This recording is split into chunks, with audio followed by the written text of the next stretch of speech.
नमस्कार, मी मिलिंद भागवत. आपण पाहत आहे न्यूज 18 लोकमत. आणि आज सकाळपासून आमची विशेष वृत्तमालिका. सगळं अनलॉक होतंय, लोक पर्यटनाला आता बाहेर पडतायत, पण पर्यटन स्थळी गेल्यानंतर या कोरोनाची साखळी आपल्याकडनं अप्रत्यक्षरित्या वाढणार नाही ना, याची काळजी कोण आणि कशा पद्धतीने घेणार? म्हणजे नागरिकांनी सुद्धा काळजी घेण्याची गरज आहेच, ती ते कशी घेणार आहेत याचा विचार करायला हवा आहे. त्याचबरोबर पर्यटन स्थळी आयोजन नियोजन जे करणार आहेत त्यांनी काय काळजी घ्यायला हवी आहे, तिथलं स्थानिक प्रशासन कशी काळजी घेणार आहे याचं सुद्धा नियोजन होणं गरजेचं आहे. कोरोना रोखायचा आहे, तो वाढणार नाही याची काळजी घेण्याची गरज आहे. प्रामुख्याने सुवर्ण थंड हवेची ठिकाणं असतील किंवा कोकणातले समुद्रकिनारे असतील, या ठिकाणी प्रामुख्याने पर्यटकांची गर्दी मोठ्या प्रमाणात वाढताना दिसते.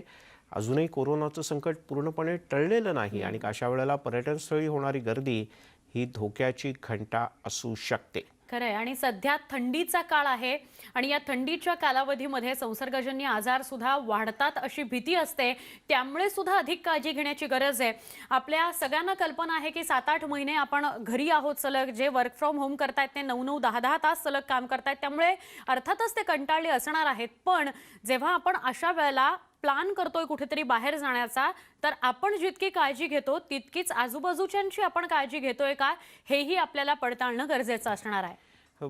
महाराष्ट्रातली लोणावळा, खंडाळा ही अशी 2 ठिकाणं आहेत की जी थंड हवेची ठिकाणं आहेत, अतिशय लोकप्रिय आहेत. आणि स्वाभाविकपणे कोणालाही सुट्ट्या पडल्या की कुठे जावं तर अशी इच्छा होते लोणावळा, खंडाळा किंवा महाबळेश्वर अशा ठिकाणी जावं. जगभरातून, भारतातून प्रचंड मोठ्या संख्येनं पर्यटक इथे आनंद घेण्यासाठी येत असतात. पण कोरोनाचा कहर आणि त्यानंतर झालेलं हे अनलॉक, या सगळ्याच्यात पर्यटनाला काही ठिकाणी उतरती कळाही लागली होती.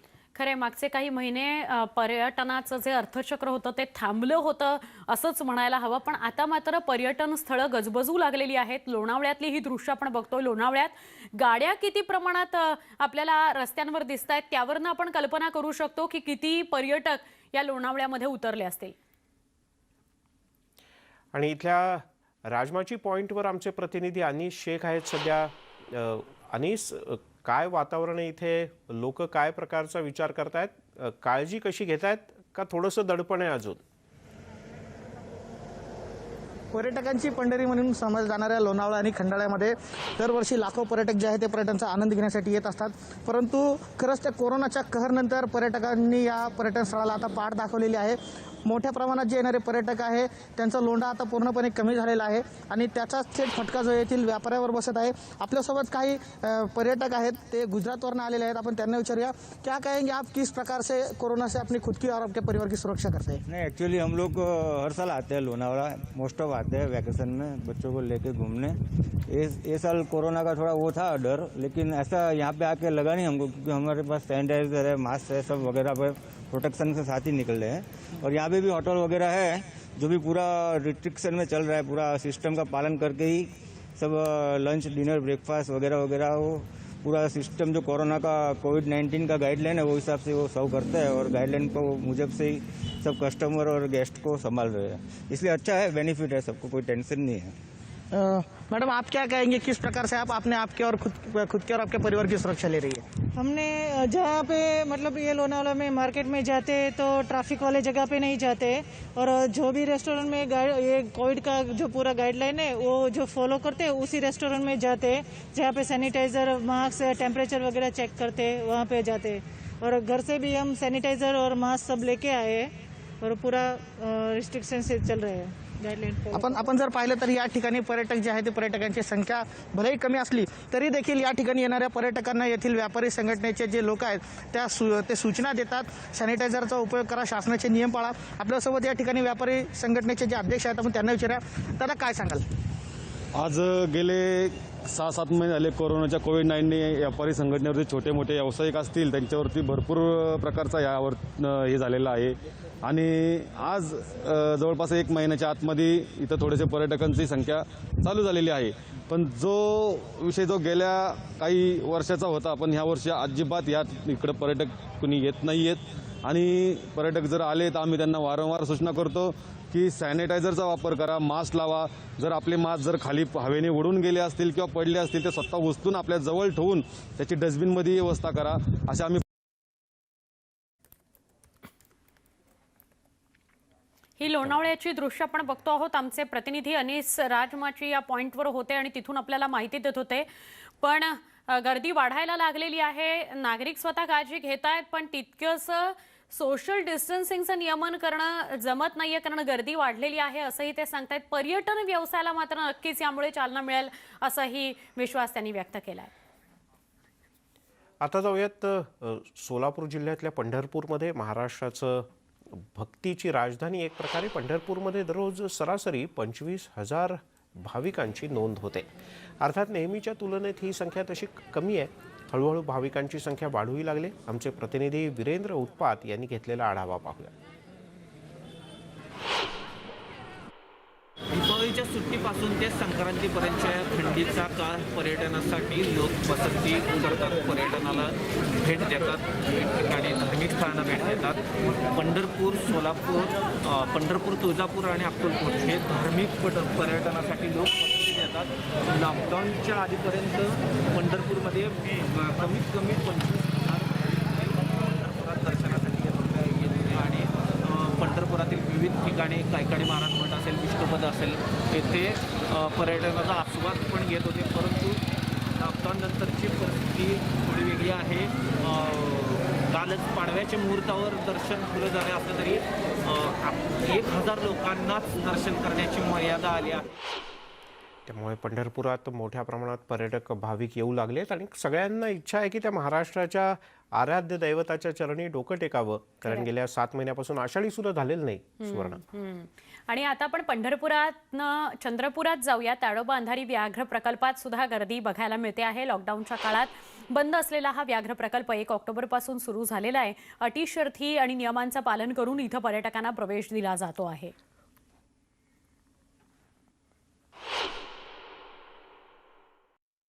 नक्कीच ताडोबा अंधारी व्याघ्र प्रकल्प सध्या हाऊसफुल झालेला आहे.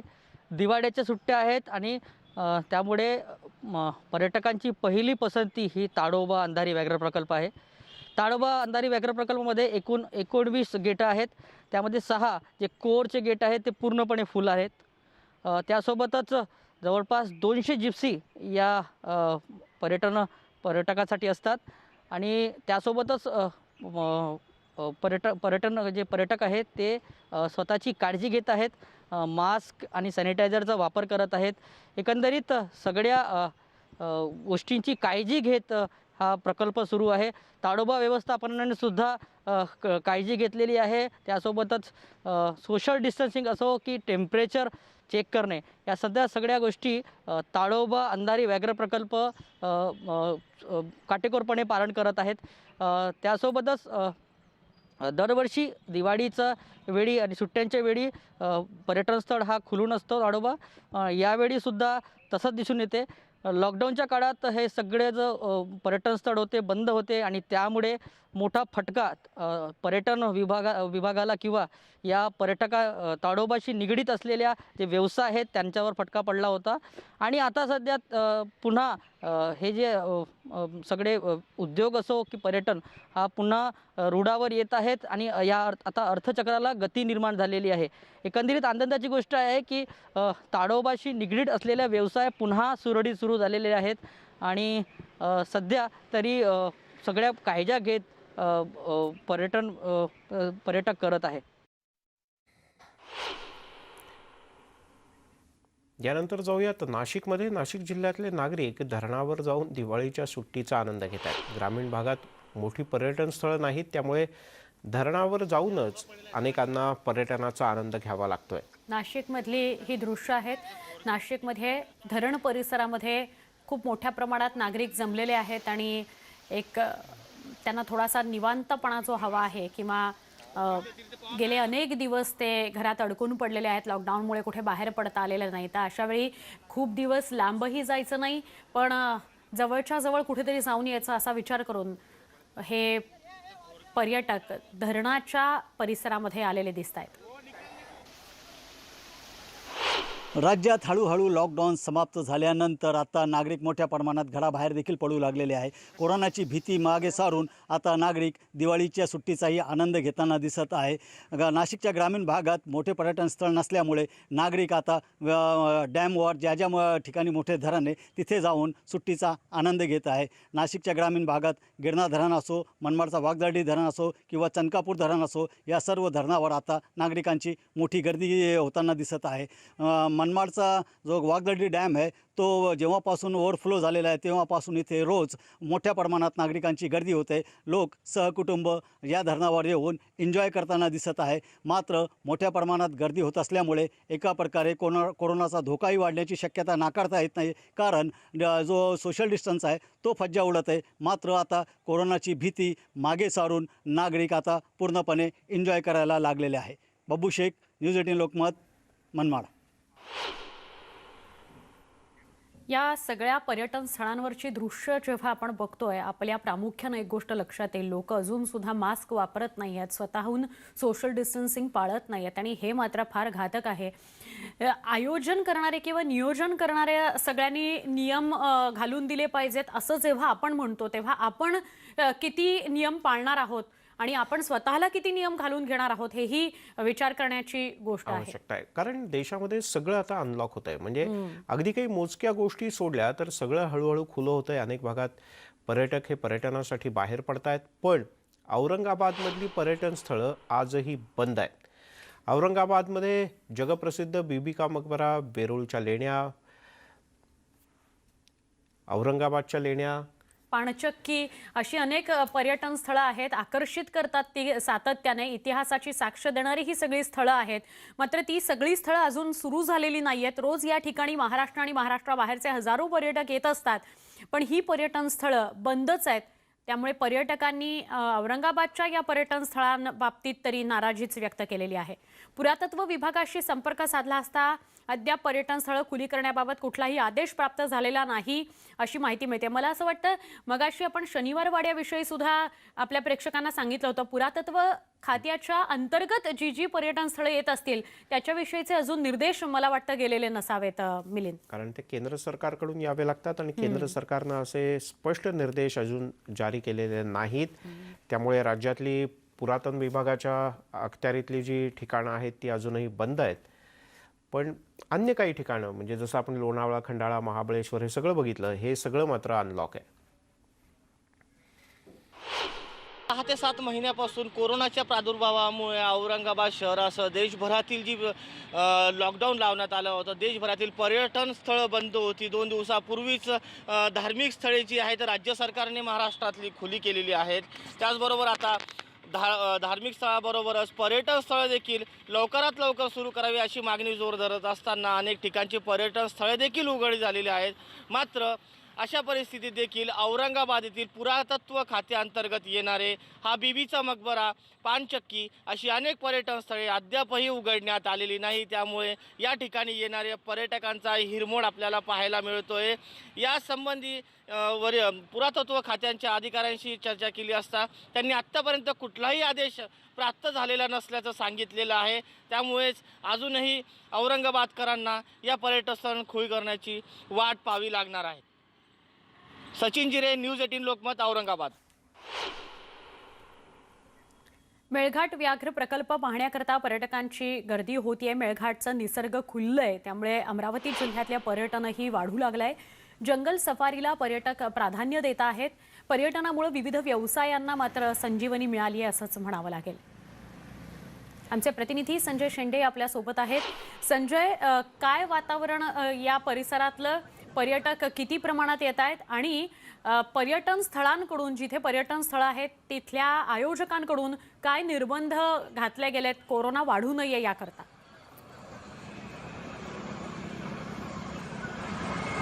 सुवर्ण, तसं बघितलं तर गेल्या 6 ते 7 महिन्यापासून मेळघाट व्याघ्र प्रकल्प आणि चिखलदरा हे विदर्भाचं नंदनवन समजलं जातं. हे दोन्ही पर्यटन स्थळं जी आहेत ती बंद होती. त्याच्यामुळं पर्यटकांना या ठिकाणी येता येत नव्हतं.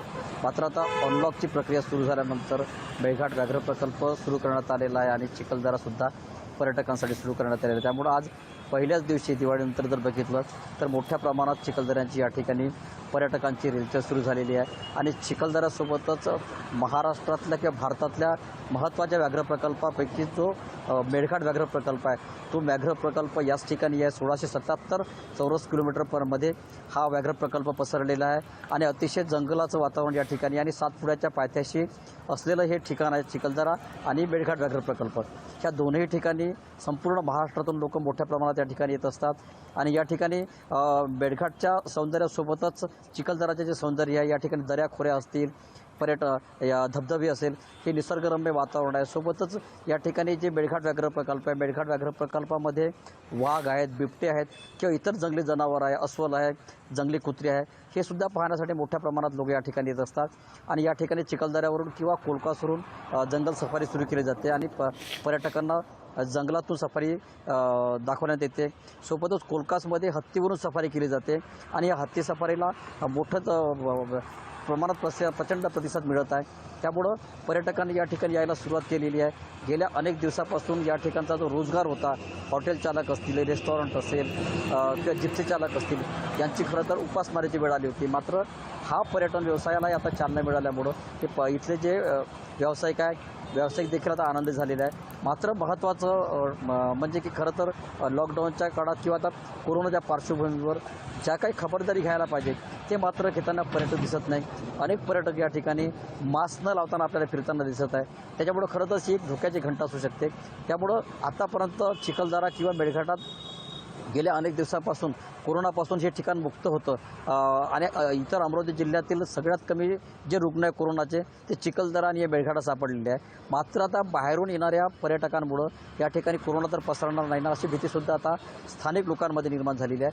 त्या पार्श्वभूमीवर खरं तर नगर परिषद प्रशासनानं ज्या काही खबरदारी घ्यायला पाहिजे ते खबरदारी घेताना दिसत नाही आहे. त्यामुळं आता कोरोनाचा प्रादुर्भाव लक्षात घेता नगर परिषद प्रशासनाने आणि सोबतच येणारे पर्यटक जे आहे पर्यटकांनी स्वतःची सुरक्षा जी आहे ती स्वतःची सुरक्षा स्वतः पाळणे गरजेचं आहे. सुवर्णा, नाही, खरंच आवश्यक आहे, कारण शेवटी पर्यटक जरी बाहेर न येत असतात आणि 4 दिवसाकरता असतात, पण या 4 दिवसांमध्ये एखादा दिवस जरी कोणी पॉझिटिव्ह झालं तर तो जो ड्रायव्हर असतो किंवा बाकी तिथला जो स्टाफ असतो हा स्थानिक असतो आणि संजयने व्यक्त केली ती भीती योग्य आहे. नाकारता येत नाही शक्यता की कोरोना पसरू शकतो आणि त्यामुळे ही साखळी तोडण्याकरता आपण पुढाकार घेतला पाहिजे. स्थानिक मेळघाटच्या व्यवस्थापनानं सुद्धा काळजी घेतली पाहिजे. नक्की आपण या वृत्तमालिकेमध्ये बोलत राहणार आहोत. एक छोटासा ब्रेक घेऊया, लगेच भेटणार आहोत. पहा फक्त न्यूज 18 लोकमत.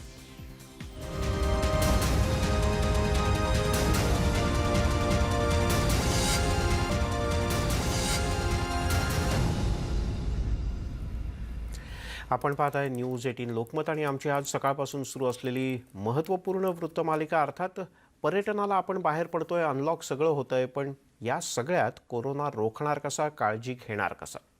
सोशल डिस्टन्सिंग आपल्याला पाळायचंच आहे. आपण कुठेही जातो तरी त्याची काळजी आपल्याला ठेवायची आहे. लक्षात ठेवायची ती गोष्ट. मास्क आपल्याला बंधनकारक आहे, तोही तुम्ही घालाच जर तुम्ही कुठेही बाहेर जायचा प्लॅन करत असाल तर. उस्मानाबाद तुळजाभवानी मंदिर संस्थाननं 4000 दर्शन पासेसची संख्या संपल्यानं पासचे गेट बंद केले आहेत. समोर भाविकांनी गेट समोर गर्दी केलेली आहे. ही आत्ता या घडीची एक महत्त्वाची बातमी येते. आपल्या सगळ्यांना कल्पना आहे कालपासूनच धार्मिक स्थळं, मंदिरं खुली झालेली आहेत पर्यटकांकरता, पण तुळजापूरमध्ये ही दृश्य आपण बघतोय.